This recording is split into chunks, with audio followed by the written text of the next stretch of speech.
Subscribe and press the bell icon so you never miss an update from PrepLadder. Hello and welcome to PrepLadder. आज के कुछ discussion में आपका स्वागत है। चलो आज का डिस्कशन स्टार्ट करते हैं। आज का हमारा इसमें पहला ऑप्शन दे रहा है कि methane is a powerful greenhouse gas that is found in very high quantities in earth's atmosphere. Very high quantities, ठीक है। सेकेंड ऑप्शन है it is responsible for creating ground level ozone, a dangerous air pollutant. Ground level ozone जो है उसको create करने के लिए ये रिस्पॉन्सिबल है, कौन? मीथेन। तो इसका करेक्ट आंसर कौन सा होगा? इसका करेक्ट आंसर होगा, इसमें करेक्ट पूछा है, इसका करेक्ट आंसर होगा ऑप्शन बी। सेकेंड ऑप्शन हमारा करेक्ट है, फर्स्ट इनकरेक्ट है। अब हम इसको देखते हैं ये न्यूज में क्यों था। क्योंकि अभी रिसेंटली एक साइंटिस्ट ने डिजाइन किया है hybrid material that can absorb greenhouse gas methane and convert it to clean hydrogen. ये मीथेन को एब्जॉर्ब करता है और उसको क्लीन हाइड्रोजन में कन्वर्ट कर देता है। तो ministry of science and technology ने अभी बोला है कि ये जो मटेरियल्स एंड प्रोसेसेस है कार्बन कैप्चर और यूटिलाइजेशन के could show new light on the global warming challenges.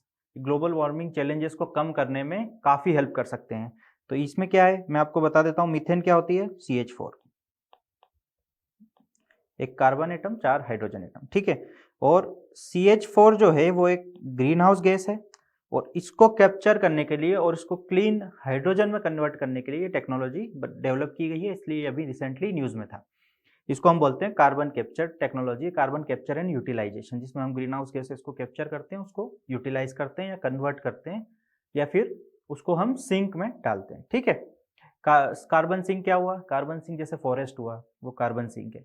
तो हम जो भी ग्रीन हाउस गैस है एटमॉस्फेयर में उसको दो तरीके से कम कर सकते हैं। एक तो उसको कैप्चर करके, दूसरा कार्बन सिंक को बढ़ा के। कार्बन सिंक बढ़ेगा तो जो आपको पता है कि जो जितने भी हमारे फॉरेस्ट हैं, जितने भी हमारे प्लांट्स हैं वो CO2 ऑब्जॉर्व करते हैं। तो कार्बन ऑटोमेटिकली ऑब्जॉर्व कर लेंगे जब हम हमारे प्लांट्स और फॉरेस्ट को बढ़ाएंगे, ठीक है। तो कार्बन सिंक इंक्रीज कर सकते हैं या फिर कार्बन को डायरेक्टली कैप्चर कर सकते हैं, दो मेथड है। अब जो CH4 है इसके बारे में देख लेते हैं। तो पहला स्टेटमेंट हमारा इनकरेक्ट होगा, ठीक है, क्योंकि वहां पर बोला गया है कि ये वेरी हाई क्वांटिटी में एटमॉस्फेयर में पाई जाती है, पर ये इनकरेक्ट होगा। ये स्मॉल क्वांटिटी में रहती है, पावरफुल ग्रीन हाउस गैस है, फ्लेमेबल है और फ्यूल भी यूज़ करते हैं, ऐसे फ्यूल भी यूज़ करते हैं इसको वर्ल्ड वाइड हम, ठीक है। कैसे प्रोड्यूस होती है? दो तरीके हैं, नेचुरल प्रोसेस है और एक मैन मेड प्रोसेस है, ठीक है। तो नेचुरल और आर्टिफिशियल। नेचुरल प्रोसेस क्या है? जैसे डिके ऑफ प्लांट हुआ, वेटलैंड्स में seepage of gas from underground deposits, underground deposits जो हैं वहाँ से ये रिलीज हो रही हो, या फिर digestion of food by cattle और ह्यूमन एक्टिविटीज़। ये तो थे हमारे नेचुरल प्रोसेसेस। अब ह्यूमन एक्टिविटीज़ क्या क्या है? जैसे ऑयल एंड गैस प्रोडक्शन से निकलता है, राइस फार्मिंग से भी CH4 निकलता है काफ़ी क्वांटिटी में, ठीक है। और वेस्ट मैनेजमेंट, वेस्ट से भी रिलीज होता है। जब वेस्ट डिग्रेड होता है तो जैसे कि यहाँ देखा हमने break down on decay of organic material, तो ऑर्गेनिक वेस्ट के डीके और ब्रेकडाउन से भी ये रिलीज होता है, ठीक है। अब ये है सेकंड ऑप्शन जो हमारा था, ये हमारा करेक्ट होगा। क्यों करेक्ट होगा? क्योंकि ये रिस्पॉन्सिबल है ग्राउंड लेवल ओजोन को बनाने के लिए, जो कि एक एयर पॉल्यूटेंट है। ओजोन जो है ग्राउंड लेवल पर जब रहता है तो एज ए पॉल्यूटेंट वर्क करता है, ठीक है। और ये सेकेंडरी पॉल्यूटेंट है। ये जनरली O3 के फॉर्म में ग्राउंड लेवल पर पाया नहीं जाता, ये फॉर्म होता है by all these different gases, है ना। इनके कॉम्बिनेशन से ये फॉर्म होता है CO3 ग्राउंड लेवल पे जो है, और ये एक पोटेंट एयर पॉल्यूटेंट है, ठीक है। ये हमारा फर्स्ट क्वेश्चन था। सेकंड क्वेश्चन पे बढ़ते हैं। इसमें मैच द कॉलम दिया गया है। इसमें पूछा गया कि कौन सा पेयर जो है वो करेक्ट नहीं है। ये हमें अच्छे से देखना है, हमारे पेपर में ये चीज़ ध्यान रखनी है। UPSC में नॉट करेक्ट या करेक्ट पूछा गया है, जल्दबाजी में हम मिस्टेक्स करते हैं और ये सिली मिस्टेक्स हमें फेल करवा देती है, ठीक है। तो इसको अवॉइड करना है। तो नॉट करेक्ट पूछा है, 4 ऑप्शन दे रखे हैं, Govind Sagar, Mullaperiyar dam, Ukai reservoir and Wular lake. इसमें जो इनकरेक्ट होगा मैं आपको बता देता हूँ।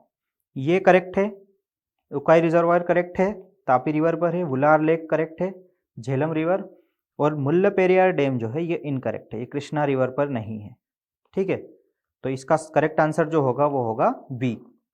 अब हम देखते हैं ये न्यूज़ में क्यों था। रिसेंटली सुप्रीम कोर्ट ने बोला है तमिलनाडु और केरला को ऑर्डर दिया है टू कॉन्स्टिट्यूट सुपरवाइजरी कमेटी, है ना।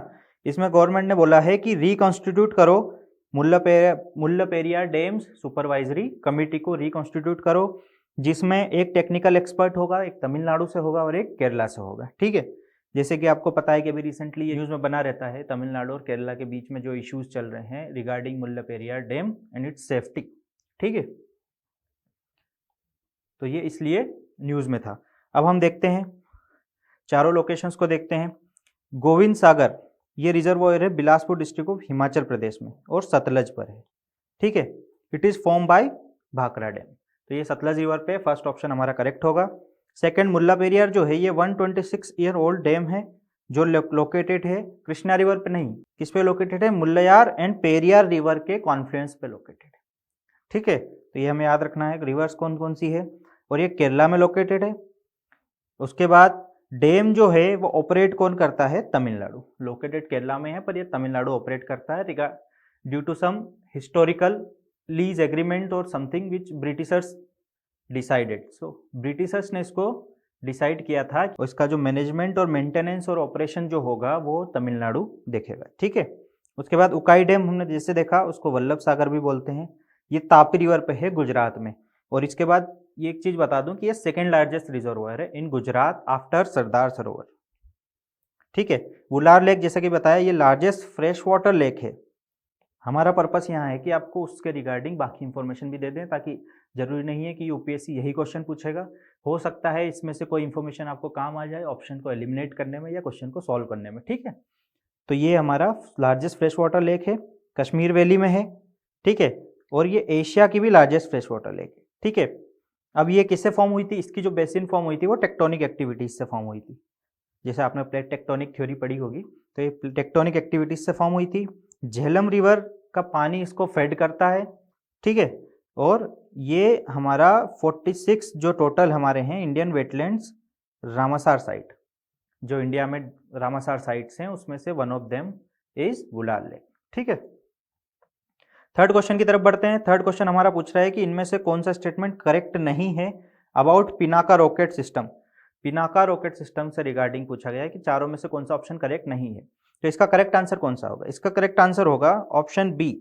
ये जो सेकंड ऑप्शन है ये इनकरेक्ट है।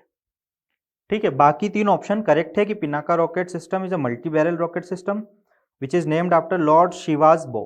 ठीक है, उसके बाद ये किसने डेवलप किया है, Pune based armament research and development establishment and high energy material research laboratory, इन दोनों ने मिलकर इसको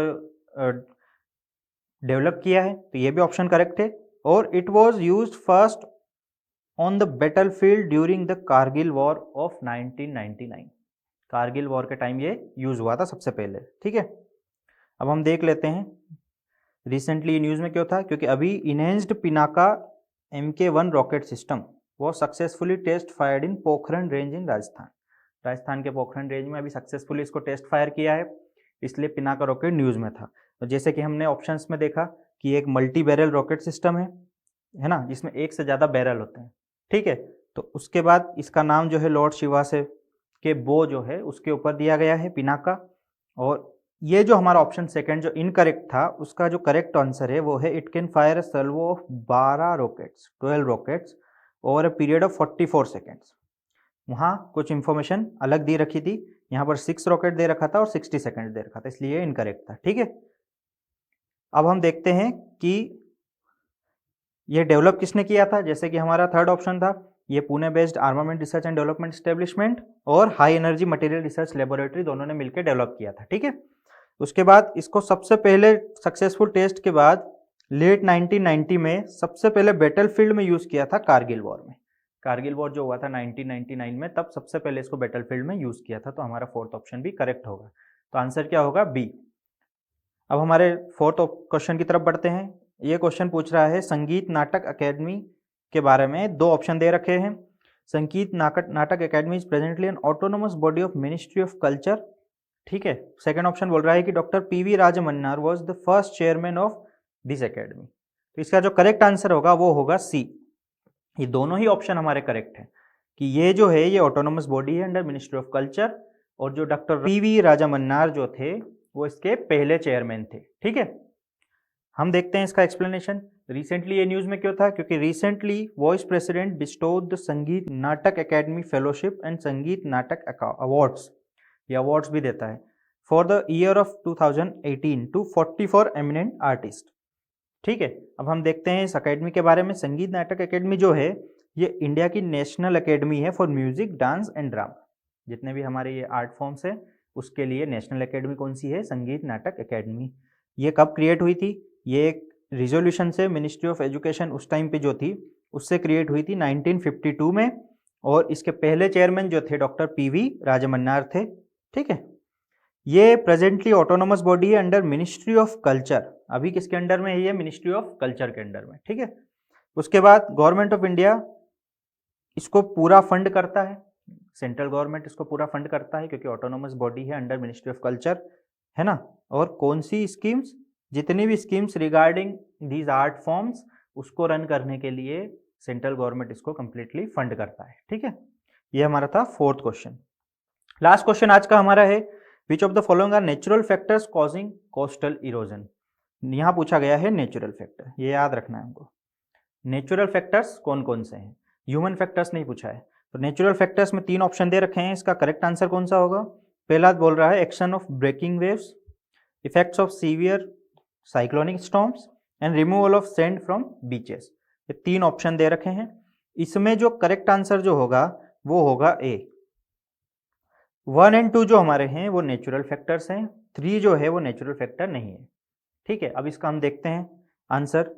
रिसेंटली ये न्यूज़ में क्यों था? रिसेंटली कोस्टल इरोजन न्यूज़ में था क्योंकि मिनिस्ट्री ऑफ अर्थ साइंस जो है उसने लोकसभा में इंफॉर्मेशन दी है कि about 34% of the coastal area is under varying degree of erosion.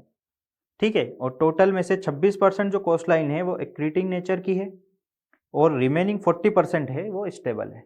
ठीक है, तो ये इंफॉर्मेशन अभी मिनिस्ट्री ऑफ अर्थ साइंस ने लोकसभा में दी है, इसलिए कोस्टल इरोजन न्यूज़ में था, इसलिए क्वेश्चन लिया गया है। हमें देखना है कोस्टल इरोजन होता क्या है। ये एक प्रोसेस है by which local sea level rise, strong wave action and coastal flooding wear down और carry away rocks, soils and sands along the coast. जैसे कि हमें पता है इरोजन में क्या होता है? वेदरिंग होती है, पहले मटेरियल लूज होगा, उसके बाद वो जो भी वाटर है कोस्टल वाटर जिसमें मान लो सी लेवल राइज हुआ तो इनंडेशन होगा कोस्टल वाटर का, सी वाटर का कोस्ट पे। ठीक है, उसके बाद स्ट्रॉन्ग वेव एक्शन हुई तो वो उस मटेरियल को रिमूव कर देता है। तो ये हमारा हो गया कोस्टल इरोजन जो कोस्टल एरियाज में होता है ड्यू टू वेरियस रीजंस। अब इसके फैक्टर्स देख लेते हैं। नेचुरल फैक्टर जैसे हमने देखा ब्रेकिंग वेव्स हुई, सीवियर साइक्लोनिक स्टॉर्म्स हुए। साइक्लोनिक स्टॉर्म्स रहता है उसमें भी विंड स्पीड बहुत ज़्यादा रहती है, प्लस उसके साथ साथ वो वाटर भी कभी कभी हैवी रेनफॉल और वो सब भी लेके आता है, तो वो एक स्टॉर्म है, उसके कारण भी इरोजन होता है। सी लेवल राइज हुआ तो ऑब्वियसली इरोजन बढ़ेगा क्योंकि कोस्टल एरियाज में पानी का जो सी लेवल राइज होने पर सी लेवल जो है वो बढ़ने से जो सी वाटर है वो कोस्टल एरिया की तरफ आएगा और इरोजन बढ़ेगा। ठीक है, डिफ्लेशन से भी हो सकता है और टाइडल करंट से भी हो सकता है। टाइडल करंट जो हमारे होते हैं जो पीरियोडिक होते हैं, जो किसी एक फिक्स पीरियड पे आते हैं। ठीक है, ये करंट्स फ्लो करते हैं, तो इन टाइडल करंट से भी इरोजन होता है। आर्टिफिशियल फैक्टर्स देख लेते हैं। आर्टिफिशियल फैक्टर्स में construction of unplanned structure, unplanned structures construction work से भी इरोजन होगा। ठीक है, सेडिमेंट सप्लाई रिड्यूस हो गया, मान लो कोई रिवर है जो फ्लो कर रही है और लास्ट में जाके किसी सी में जा रही है। ठीक है, तो अब वो मान लो हम उस पर डैम बना देंगे, बीच में ये रिवर है, हमने यहाँ डैम बना दिया, तो जो भी सेडिमेंट जो नीचे जाने वाला था वो सेडिमेंट नीचे नहीं जा पाएगा और सेडिमेंट का सप्लाई रुक जाएगा, तो इसके कारण कोस्टल एरियाज में इरोजन होगा, वहाँ स्टेबिलिटी कम होगी। ठीक है, उसके बाद removal of sand from beaches, ये हमारा ऑप्शन था जो उसने नेचुरल कॉज नहीं है। सैंड को हम रिमूव करते हैं या माइनिंग होती है तो कोस्टल एरिया से जो भी सैंड रिमूव होती है उसके कारण भी इरोजन बढ़ता है, क्योंकि उससे जो बाकी का वहाँ की टोपोग्राफी है वो होगी, वो लूज होगा मटेरियल, और उसके बाद जो भी सी लेवल का इम्पैक्ट होगा या फिर जो भी सी वाटर का इम्पैक्ट होगा वो ज़्यादा होगा। ठीक है, उसके बाद अनप्लान्ड रिक्लेमेशन, ये सारी चीज़ें जो हैं ये मैन मेड कॉजेज हैं, आर्टिफिशियल फैक्टर्स हैं। तो ये सारे फैक्टर्स हैं जिसके कारण कोस्टल इरोजन होता है। तो ये हमारा आज का था लास्ट क्वेश्चन। आई होप आपको डिस्कशन पसंद आया होगा। इन टॉपिक्स को देखिए, इनको रिवाइज कीजिए, आपका एग्जाम नज़दीक है। All the best for your examination. and please don't forget to like and share this video. Thank you so much.